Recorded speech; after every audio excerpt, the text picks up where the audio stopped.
Hey guys, welcome to Freedom in a Budget. It is Dumping Debt Friday, which means I'm answering your budget related questions, personal questions, life questions, whatever questions you have.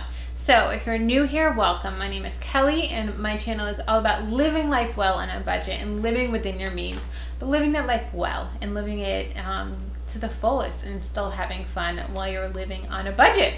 And I am debt free, and I am proud to say I will be on a budget for the rest of my life. I love having a zero-based budget. It really keeps me in control. It makes me in control of my money rather than my money in control of me, which is so important. So if you're new here, welcome. I hope you hit the subscribe button, stick around, and join the family. All right, so I have some really great questions and some money wins, so stick around to the end. First question is from Becoming Housewife. How much are you guys wanting to save for the new house? Are you thinking of doing 20% down to avoid PMI? So we are struggling with this. We have so many dreams, so many aspirations. Jamie and I are such big dreamers.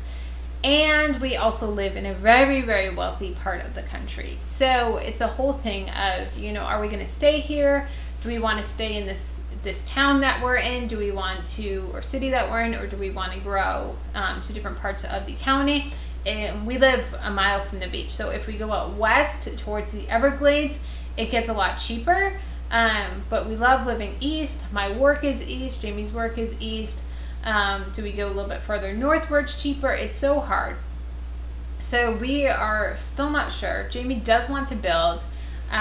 We do need to look into building costs and how much that is, how much a plot of land is, and I watch things like Fixer Upper in Waco, and an acre plot of land in Waco is $10,000, and I'm like, are you kidding me? Like, there's plots of land in my city, literally in my city, that are $1 million. It's just part of living by the beach. So finding land to build, I would love to find an older house, and that's pretty old and knocking it down and starting fresh. That may be a cheaper option. So it's really, really hard. The average house here is between $300,000 and $500,000, going all the way up to tens of $millions. So it's a very, very expensive area. We are going to have at least 20% down. So we are not looking to move or do anything for at least a few years. I think minimum we're going to need is $60,000 for about a $300,000 house. But that's probably going to be on the low scale. So I don't know. We're gonna be saving a lot. But we are at least going to have 20% down to avoid PMI for sure. All right. Next question is Better Life Broadcasting.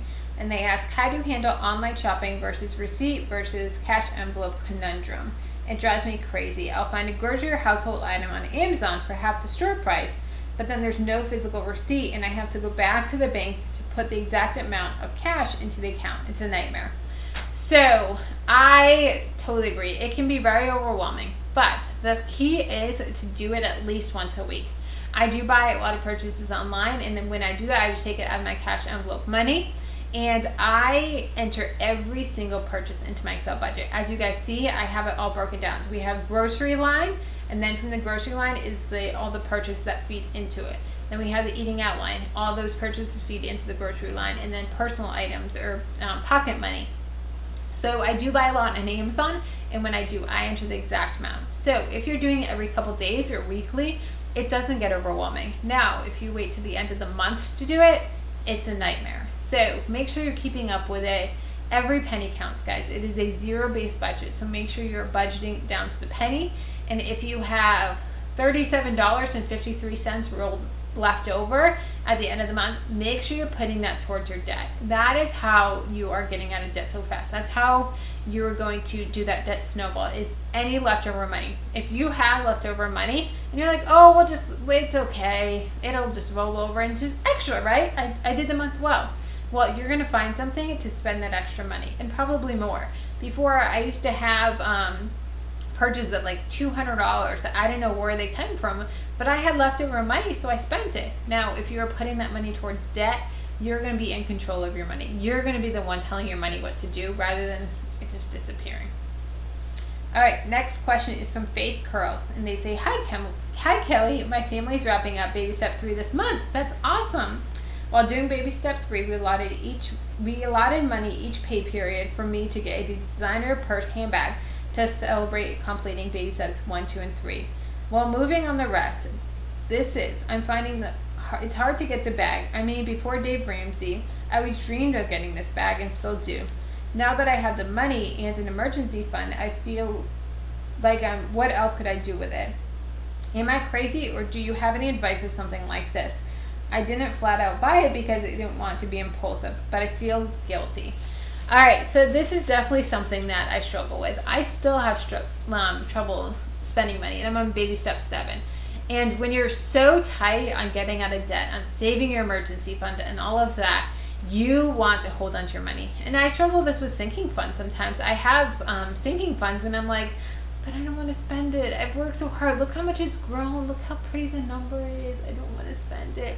But it is a reward, and you have saved for this. I say treat yourself. I personally have something similar to this with getting down 15 pounds. As you guys know, I have lost a lot of weight. Now I've gained it, and so I'm getting back down. And so when I lose 15 pounds, I'm going to use an express gift card and buy a nice pair of jeans. Now, I would not typically buy an express pair of jeans because they're very expensive, but I'm using that as a reward. And that is like my light at the end of the tunnel. Now, this purse has been your light at the end of the tunnel. You need to use it. Guys, treat yourself. And when you are out there shopping with your purse, you're gonna look at it and be like, you know what, I don't want to go back into debt. I don't want to be buying this. So it's going to be a constant reminder of yourself of how far you've come and how far you want to push more. You know, putting extra money towards your retirement and saving for this, paying down the house early. You're going to be on the other baby steps, which is huge. And that's going to be a great reminder for you. I'm all about celebrating the wins, whether they be little wins of, $5,000, or when you complete those 3 baby steps. That is huge, guys. So definitely buy the purse. Send me a picture. I'm so excited for you. Congratulations. Oh, I'm so excited. All right, next question is from Melodie V, and she goes, so you have 6-month emergency fund. It seems like in your videos, you're still building it. This is a great question. So if you guys saw my inheritance video, I did receive an inheritance from my grandma. So when she sold her house, I received 1/8 of the share of that house because my mother had passed away when I was 16. So her share of it, which was a quarter share, 25%, her share got split into 2. So me and my sister, we both got 1/8. So with that, I use that to top off my emergency fund. So that is where that comes from. Sorry for the confusion. But I want to honor my grandmother's legacy and honor it well and not go and splurge and do everything. So we are putting it to our emergency fund. All right, last question is from Tracking with Tanya D. Congratulations on baby step 7. Thank you. I can't wait to be there, but we're only starting baby step 2, so it'll be a while. So I'd love to get your thoughts on tithing. We haven't been doing it for a few years because we've been so tight in our debt. As we started this, we decided to start, but are giving 10%. My heart wants to, but if we do, it's going to take so much longer to pay off debt. If we keep the pace we're on, we should be debt-free besides the mortgage in 2 years, maybe less. Would you keep giving a little smaller to get quickly debt-free, or do 10% if it takes longer, and just accept that? Great question.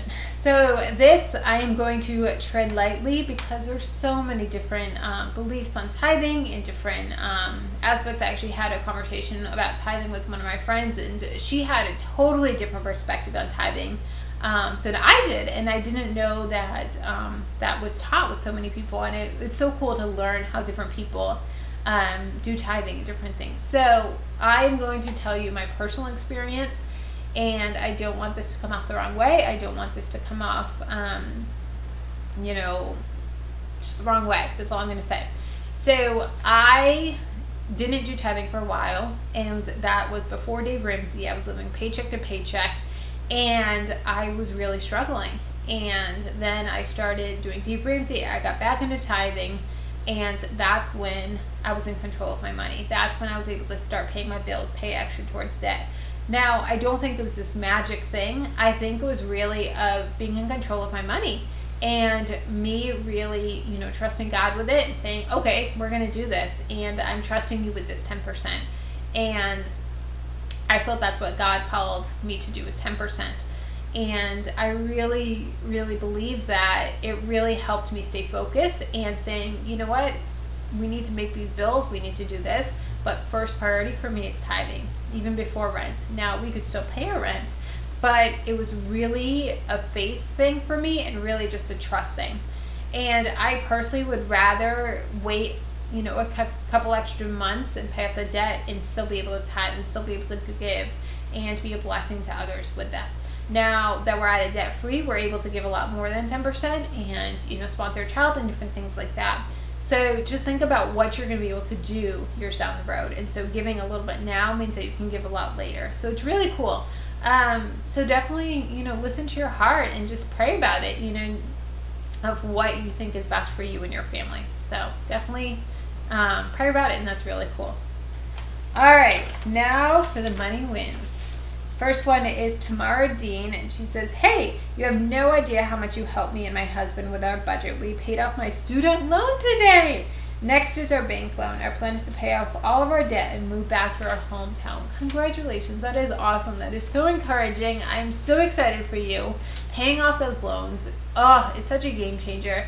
And it really does help with the debt snowball. You pay off one, then you pay off another, then you pay off another. And it's crazy how much more progress you can do that than putting an extra $100 to 5 different debts. It's crazy. You put that $500 toward one, you are laser focused, paying minimums on all the other ones, and you will see them disappear so fast. All right, next one is Amber McClellan, and they said, I had a major win. We became debt-free on 2/16. Woohoo! On to baby step 3. So glad to hear your tips on staying motivated after baby step 3. Congratulations! That is incredible. Isn't it such a great feeling? So, welcome to the debt-free club. We are staying out of it forever, except for a mortgage, but that is awesome. I'm so excited for you. So, congratulations, guys. Let me know your questions down below. Let me know if you have a money win. I would love to hear from you. All right, I will talk to you later. Bye.